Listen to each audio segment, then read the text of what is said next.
Mais uma vez a gente agradece a Deus pela vida de Evani, que o Senhor possa derramar chuvas de bênçãos.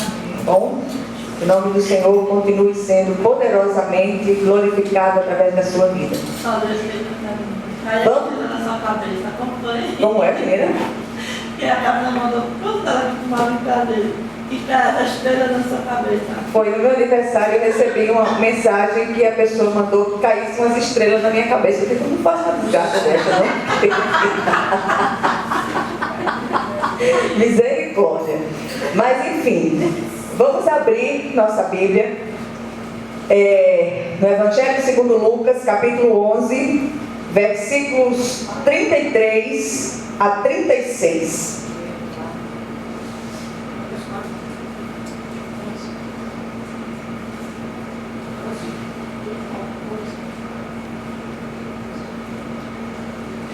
Todos acharam? Amém? Diz assim a palavra do Senhor: ninguém, depois de acender uma candeia, a põe em lugar escondido, nem debaixo do alqueire, mas no velador, a fim de que os que entram vejam a luz. São os teus olhos a lâmpada do teu corpo. Se os teus olhos forem bons, todo o teu corpo será luminoso, mas se forem maus, o teu corpo ficará em trevas. Repara, pois, que a luz que há em ti não sejam trevas.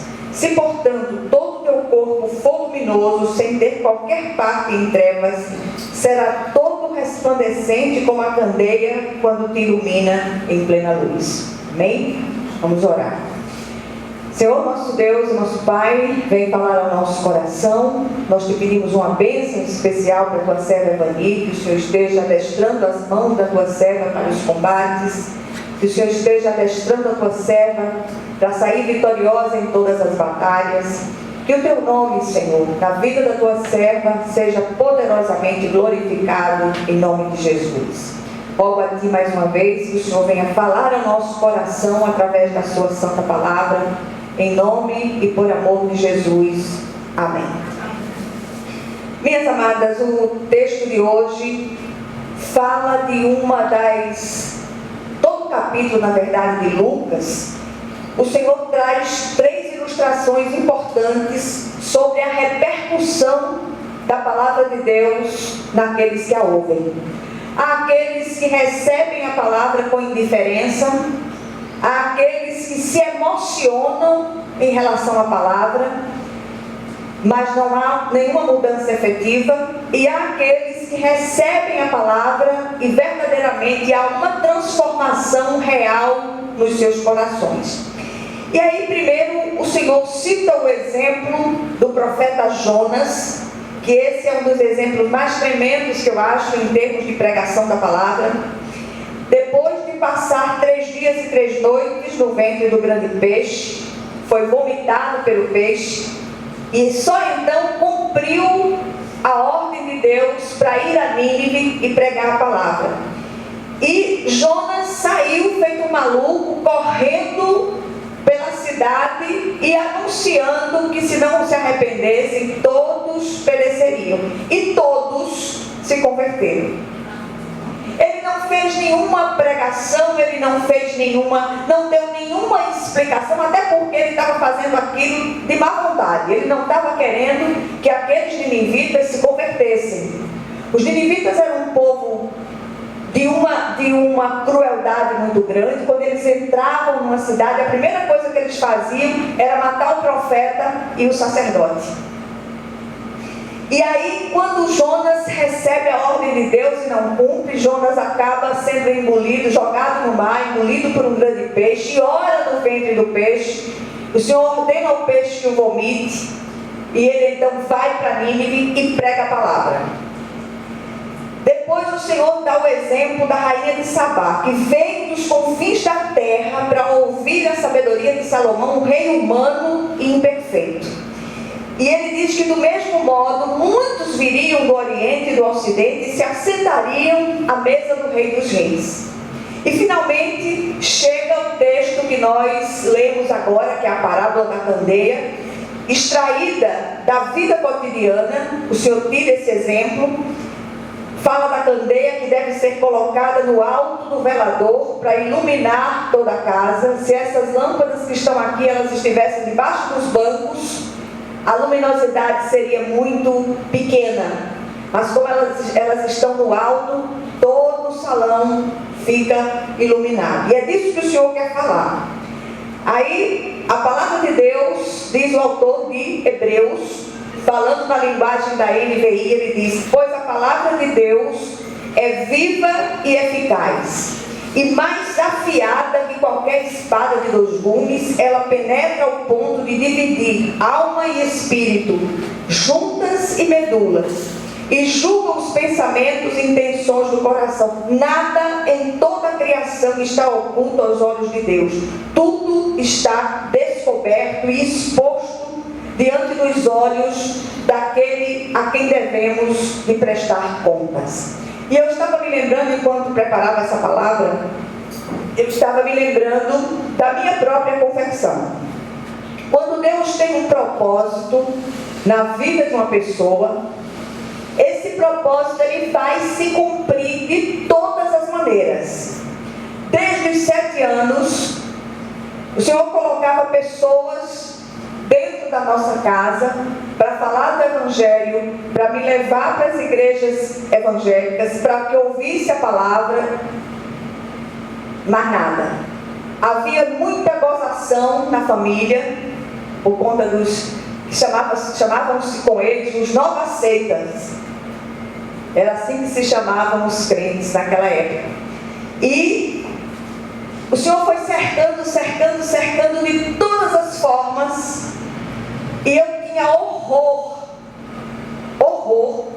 de igreja evangélica, de crente, de tudo. Porque foi isso que eu aprendi desde a infância. E o último lugar da terra que eu me imaginaria estar era aqui hoje. Né? Você vê como o Senhor faz. E quando essa palavra começou a entrar no meu coração, você não tem noção do que foi aquilo. Do mesmo jeito que eu me acordo de madrugada e me lembro de uma coisa engraçada e começo a rir, eu me lembrava de trechos da palavra, e um dos textos que foram ícones para a minha conversão foi João 14,6. Quem quer abrir para mim? É um texto bem conhecido, mas eu queria muito que vocês abrissem. João 14,6. Diz aí, Evani. Respondeu-lhe Jesus: eu sou o caminho, a verdade e a vida. Ninguém vem ao Pai senão por mim. Minha gente, você não tem noção do impacto dessas palavras ao meu coração. Haviam tantos mediadores, entre aspas, dentro da minha percepção espiritual, que era impossível que houvesse apenas um mediador. Dá para entender? E de repente essa palavra começou a reverberar como um eco. Eu sou o caminho e a verdade e a vida. Ninguém vem ao Pai senão por mim.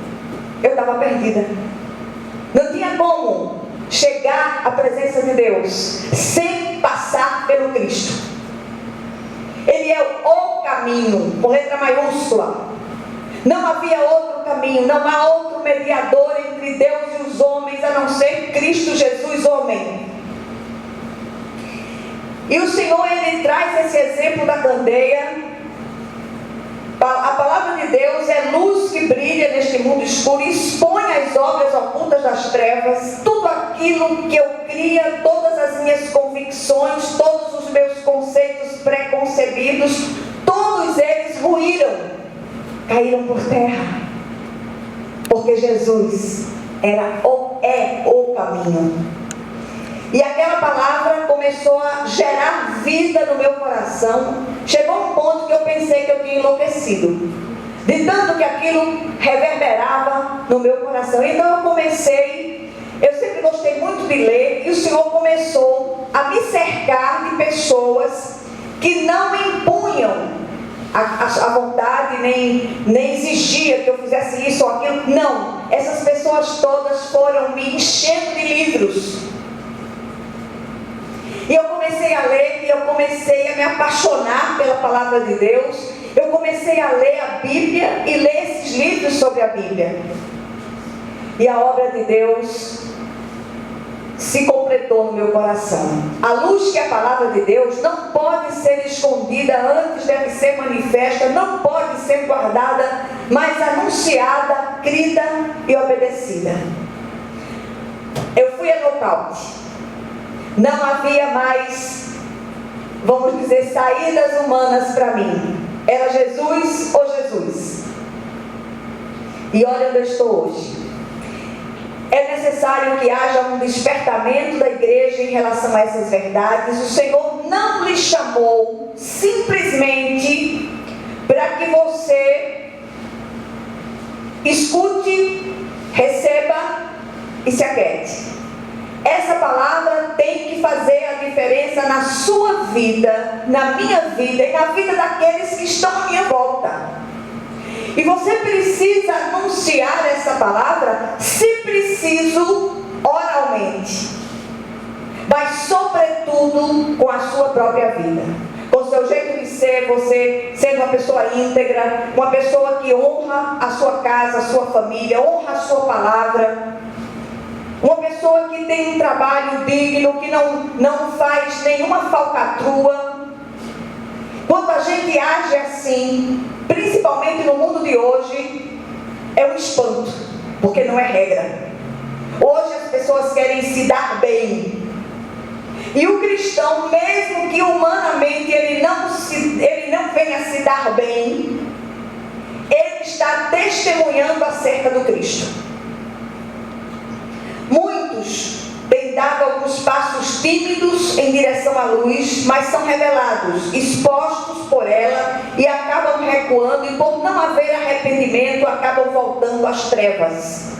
São aqueles que recebem a palavra emocionalmente, sem que haja nenhuma transformação real na essência, no mais profundo do coração. Porque quando nós encontramos, ou melhor, quando nós somos encontrados por Cristo, nunca mais nós somos os mesmos, ainda que queiramos.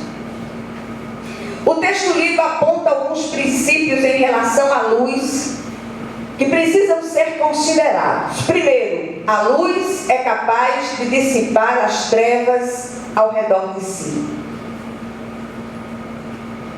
Se nós apagarmos todas as luzes e deixarmos apenas uma acesa, ainda assim nós conseguimos ver o lugar onde estamos, porque aquela luz vai prevalecer sobre a escuridão local. Quanto mais alto uma luz é levantada, maior será seu poder iluminador. Na vida de um servo de Deus também é assim. Aonde ele chega, a luz que há nele tem que brilhar. Ou, se há luz de Cristo nele, essa luz brilhará. Nem que ele não se identifique, nem que ele não fale de religião, nem que ele fale de igreja, mas se ele tem um relacionamento íntimo com Cristo, ele vai fazer a diferença. As pessoas começam a perceber e vão dizer: olha, tem alguma coisa diferente em você. Ele tem que anunciar Jesus, eu repito, se preciso, com palavras, mas sobretudo e especialmente com a vida. O testemunho do cristão na palavra de Deus é comparado com o sal, com o perfume e com a luz. E essas coisas não precisam dizer a que vieram. O sal não precisa dizer que é sal, o perfume não precisa dizer que é perfume, nem a luz precisa dizer que é luz. Essas coisas se auto-anunciam. E aí, nós precisamos fazer aquela pergunta que não quer calar.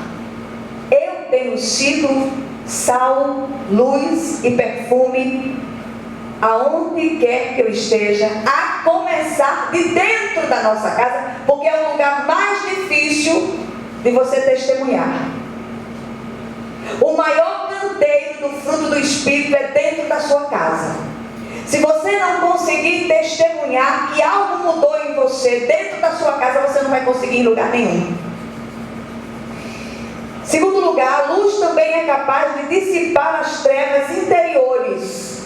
À medida que nós lemos a palavra de Deus, que é luz, essa luz vai dissipando as trevas interiores dos nossos corações. Quando cremos em Jesus e o recebemos como Senhor e Salvador, os olhos do nosso entendimento são iluminados. A verdadeira luz penetra nosso ser, dissipando as trevas que existem em nossos porões. O apóstolo Paulo, falando aos Efésios, na linguagem da NVI, ele diz assim: mas tudo que é exposto pela luz torna-se visível, pois a luz torna visíveis todas as coisas. O sol da justiça vai onde ninguém consegue ir, regenerando o nosso espírito morto e levando claridade às regiões mais abissais das nossas almas. Deixamos de ser filhos das trevas para nos tornar filhos da luz. E é interessante que essa luz que é Jesus, à medida que nós vamos lendo a palavra, nós vamos sendo ministrados pelo Espírito Santo de Deus, e aquelas coisas que estão lá dentro, que não são tão brilhantes assim, que são escuras, que são tenebrosas, atos, pensamentos, palavras que até que não foram ditas, coisas do passado, coisas do presente, e que estão lá dentro, muitas vezes incomodando, e a gente começa a ler a palavra. Puxa vida, nós somos confrontados com ações, com pensamentos que não glorificam ao Senhor. E nós somos levados pelo Espírito de Deus a confessar esses pensamentos, essas ações, essas práticas passadas, e ali nós recebemos uma libertação. Mas será que nós temos nos deixado ministrar assim pelo Espírito? Quem segue ao Senhor não andará nas trevas, mas terá a luz da vida. Uma outra característica dessa luz na vida do cristão: o cristão não pode seguir a luz e as trevas ao mesmo tempo, porque são opostas entre si. O autor de Provérbios diz que a vereda do justo é como a luz da aurora, que vai brilhando mais e mais até ser dia perfeito. O servo de Deus, o cristão, ele não foi feito para o crepúsculo, ele foi feito para a aurora. Quanto mais caminhamos em direção à luz, mais intensamente iluminado será o nosso próprio caminho. A vontade do homem limita, permite e controla a entrada de luz em sua vida. Há muito cristão sofrendo de fotofobia espiritual.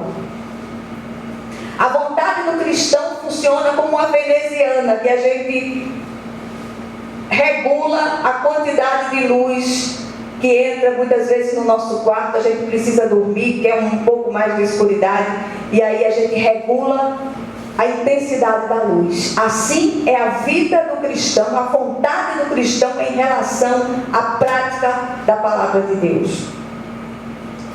O cristão não pode andar no crepúsculo. Deus é luz e quer que andemos na luz e que sejamos luz. Alguns homens na Bíblia, preste atenção a isso aqui. Alguns homens na Bíblia começaram na luz e acabaram nas trevas. E cada episódio foi registrado ali para nossa orientação. Atendemos para eles. Primeiro, Sansão. É interessante que o significado do nome Sansão é ensolarado. Ele começou com um grande chamado de Deus para ser juiz em Israel e acabou como um escravo cego numa prisão escura porque cedeu à concupiscência da carne. Depois vem Ló, sobrinho de Abraão. Começou como um peregrino, como seu tio, e terminou como um bêbado incestuoso numa caverna escura porque cedeu à concupiscência dos olhos. Quis servir a dois senhores. Terceiro lugar, o rei Saul. Começou como um líder humilde, mas acabou se ensoberbecendo e o seu orgulho levou à casa de uma feiticeira. Seu pecado pecado o levou a cometer suicídio. Seu pecado foi a soberba da vida. Ele não se quebrantou e se recusou a fazer a vontade de Deus. Fomos alcançados e regenerados para ser luz, como o Senhor é luz. A nossa luz deve seguir brilhando mais e mais até que seja dia perfeito. Cabe a nós desviar os olhos das trevas e fixá-los na luz do Senhor. O que estes princípios, ou esses poucos princípios, nos ensinam hoje? Primeiro, cada um de nós é controlado pela luz ou pelas trevas. Não há meio termo aqui. O destino do Filho de Deus é a aurora, não o crepúsculo. Segundo, o mais assustador é que algumas pessoas até começam a andar na luz, mas com o passar do tempo retrocedem, endurecem o coração, tornam-se opacas, resistentes à penetração da luz, e as trevas acabam prevalecendo. Terceiro lugar, ainda aquelas que acreditam estar seguindo a luz, mas a sua religiosidade é tão repulsiva que na realidade elas estão seguindo a escuridão, como os religiosos nos dias de Jesus.